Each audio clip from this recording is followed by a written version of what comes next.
Welcome students, welcome you arts academy class 12th political science chapter 2 दो ध्रुवता का अंत।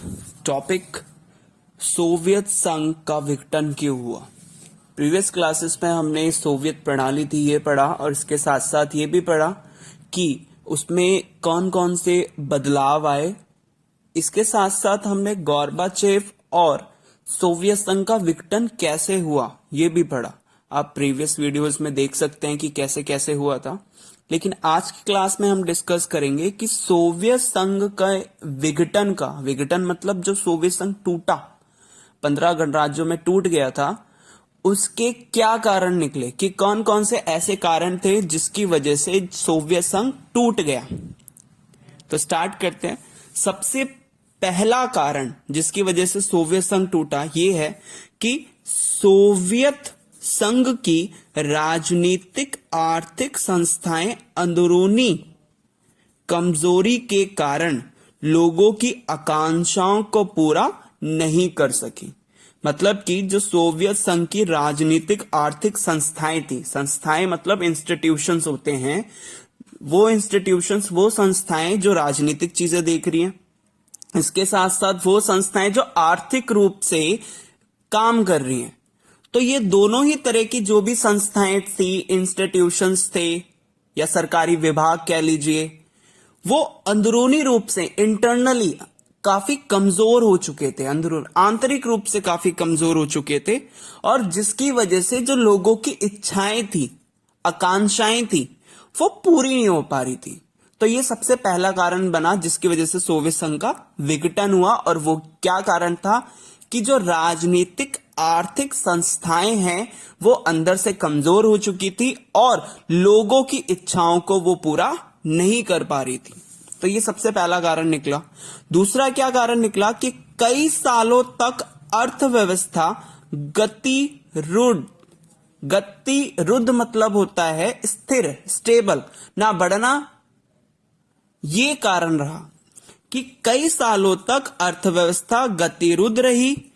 इससे उपभोक्ता वस्तुओं की बड़ी कमी हो गई। उपभोक्ता वस्तुएं जो उपभोक्ताओं के लिए जो भी कंज्यूमर्स होते हैं, जो वस्तुओं का इस्तेमाल करते हैं, यूटिलाइज करते हैं डेली यूज के लिए, तो उनकी जो अर्थव्यवस्था थी वो एक तरह से रुक गई थी, जिसकी वजह से जो उपभोक्ता वस्तुएं थी उनमें बहुत ज्यादा कमी आती चली गई, कि अर्थव्यवस्था बढ़ नहीं रही थी, लोगों की चीजों के लिए शॉर्टेज होने लगी। तो ये इसका दूसरा कारण निकला कि अर्थव्यवस्था स्थिर हो गई थी, जिसकी वजह से उपभोक्ता वस्तुओं में बहुत ज्यादा कमी आने लगी। इसके बाद तीसरा कारण निकल के आता है कि सोवियत संघ ने अपने संसाधनों का अधिकांश परमाणु हथियार और सैन्य साजो सामान पर लगाया। तीसरा कारण ये निकलता है कि जो सोवियत संघ ने अपने ज्यादा से ज्यादा जो संसाधन थे, रिसोर्सेज थे, उन रिसोर्सेज का बहुत बड़ा हिस्सा परमाणु हथियारों को बनाने के लिए लगाया, और सैनिकों के जो साजो सामान, जो सैनिकों के सामान होते हैं, गन्स हो गए, उनके कपड़े हो गए, उनके डिफेंस, बहुत सारी पिस्टल्स, बहुत सारी चीजें हो गई, उसके लिए उन्होंने क्या किया, खर्च किया, जिसकी वजह से विघटन हुआ। विघटन क्या, आर्थिक रूप से कमजोरी आने लगी कि जो संसाधनों का इस्तेमाल अपने राज्य के लोगों के उनकी जो इच्छाएं हैं उसको पूरा करने के बजाय उन्होंने क्या किया, उन्होंने उसको सैनिक या परमाणु हथियारों पर खर्च करना शुरू किया, जिससे वजह से भी सोवियत संघ का विघटन हुआ। चौथा कारण आता है अपने संसाधनों का पूर्वी यूरोप के देशों के विकास पर भी खर्च किए, ताकि वे सोवियत संघ के नियंत्रण में बने रहें। इन्होंने पहला खर्च तो परमाणु हथियार और अपने सैनिकों के लिए किया। दूसरा इन्होंने क्या किया, दूसरी चीज, इनके जो पूर्वी यूरोप के जो देश थे उनके ऊपर भी खर्च किया। क्यों खर्च किया, ताकि वो उनके नियंत्रण में बने रहें, जिसके कारण भी क्या हुआ, विघटन हुआ। तो ये चार कारण जिसकी वजह से विघटन होना शुरू हुआ, या फिर जिसके चार कारण हम मान सकते हैं, और भी अन्य है। इसके बाद आ जाता है नेक्स्ट, सोवियत संघ प्रशासनिक और राजनीतिक रूप से गतिरुद्ध हो चुका था। गतिरुद्ध फिर से वही कि प्रशासनिक मतलब कि एडमिनिस्ट्रेशन, राजनीतिक मतलब कि पॉलिटिकल, कि वहां पे प्रशासन भी एक ही था और पॉलिटिकल इंस्टीट्यूट कह लें या फिर पॉलिटिकल पार्टी कह लें तो वो भी एक ही थी, जिसकी वजह से वहां पे स्टेबल मतलब स्थिर हो गए थे सारी चीजें। कोई भी आगे नहीं बढ़ रही थी, ना कम हो रही थी, कोई भी चीज नहीं हो रही थी, बस स्टेबल हो रखी थी। कि प्रशासन भी वही था। कैसे प्रशासन और राजनीतिक स्थिर हो गए थे? क्योंकि सोवियत संघ पर कम्युनिस्ट पार्टी ने 70 सालों तक शासन किया और यह पार्टी अब जनता के प्रति जवाबदेह नहीं रह गई थी। क्या था कि मैंने इसमें बताया इस पॉइंट में कि जो सोवियत संघ था, सोवियत संघ के अंदर जो प्रशासनिक और राजनीतिक रूप से वो स्टेबल हो चुका था, गतिरुद्ध स्थिर हो गया था। और स्थिर होने की वजह से क्या हुआ, स्थिर क्यों हुआ? क्योंकि वहां पे 70 सालों तक कम्युनिस्ट पार्टी ने वहां पे राज किया और जिसके कारण वो जनता के प्रति जवाबदेह नहीं रही, जिससे भी सोवियत संघ का क्या हुआ, विघटन हुआ। इसके बाद नेक्स्ट आ जाता है वहां पे बहुत ज्यादा, अब क्या है, वहां पे बहुत लंबे समय तक एक ही पॉलिटिकल पार्टी थी तो अधिकारी भी वही रहेंगे। तो अधिकारी वहां के क्या होते चले गए, भ्रष्ट होते चले गए, जिसकी वजह से यहां पे बहुत ज्यादा भ्रष्टाचार बढ़ने लगा। तो अगला पॉइंट यही निकल के आता है कि यहां पे बहुत ज्यादा क्या था, भ्रष्टाचार था। इसके बाद नेक्स्ट पॉइंट आता है अपनी गलतियों को सुधारने में व्यवस्था की अक्षमता। मतलब कि जो पार्टी की, जो इंस्टीट्यूशन की, प्रशासन की जो गलतियां थी, उन गलतियों को सुधारने में जो ये व्यवस्था थी वो सफल अक्षमता थी, मतलब इतनी कैपेबल नहीं थी कि वो अपनी गलतियों को सुधार सके। तो ये भी एक क्या बना, इसका कारण बना। इसके साथ साथ देश की विशालता के बावजूद सत्ता का केंद्रीकरण होना, यह भी एक बहुत बड़ा कारण माना जाता है सोवियत संघ के विघटन का। कैसे कि जो सोवियत संघ था एक बहुत बड़ा संघ था, बहुत ज्यादा बड़ा था, और लेकिन इतना बड़ा होने के बावजूद वहां पे जो पावर थी, सत्ता थी, शक्ति थी, वो सिर्फ एक ही पार्टी के हाथ में थी। तो जिसकी वजह से सोवियत संघ का विघटन होना शुरू हुआ। क्यों? क्योंकि पार्टी के पास, एक ही के पास पावर थी और भी अन्य राज्य उनके पास कोई पावर नहीं थी। तो ये केंद्रीकरण की वजह से भी हुआ कि देश बहुत बड़ा था, जिसकी वजह से जो पावर थी, सत्ता थी, उसका केंद्रीकरण रहा, उसका विकेंद्रीकरण नहीं किया गया, उसको बांटा नहीं गया, उसका केंद्रीकरण रखा गया, जिसकी वजह से भी सोवियत संघ का क्या हुआ, विघटन हुआ। इसके बाद अगला पॉइंट आ जाता है राष्ट्रीयता और संप्रभुता के भावों का उभार सोवियत संघ के विघटन का अंतिम और सर्वाधिक तत्कालिक कारण सिद्ध हुआ। कि वहां की जो जनता थी उनके अंदर अपने देश के लिए भावनाएं पैदा होने लगी, रिस्पेक्ट पैदा होने लगी।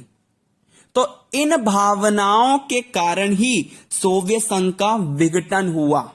कि लोगों को अपने अधिकार चाहिए थे, उनको स्वतंत्रता चाहिए थी, आजादी चाहिए थी, समानता चाहिए थी। हर किसी को अपने अपनी राष्ट्र की भावनाएं उनके अंदर से निकलने लगी और जिसके कारण सोवियत संघ का क्या हुआ, विघटन हुआ। और यह सबसे मेन कारण माना जाता है। क्यों? क्योंकि लोगों के अंदर राष्ट्र के प्रति भावनाएं जगनी शुरू हो गई, उनको समानता, उनको लगने लगा कि हम पश्चिमी के देशों से बिल्कुल वो पिछड़ चुके हैं।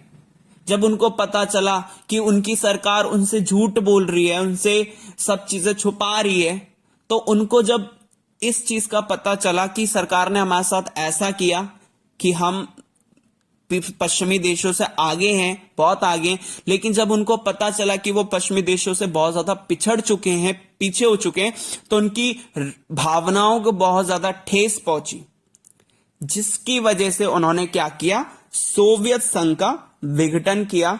और ये सबसे मेन कारण माना जाता है।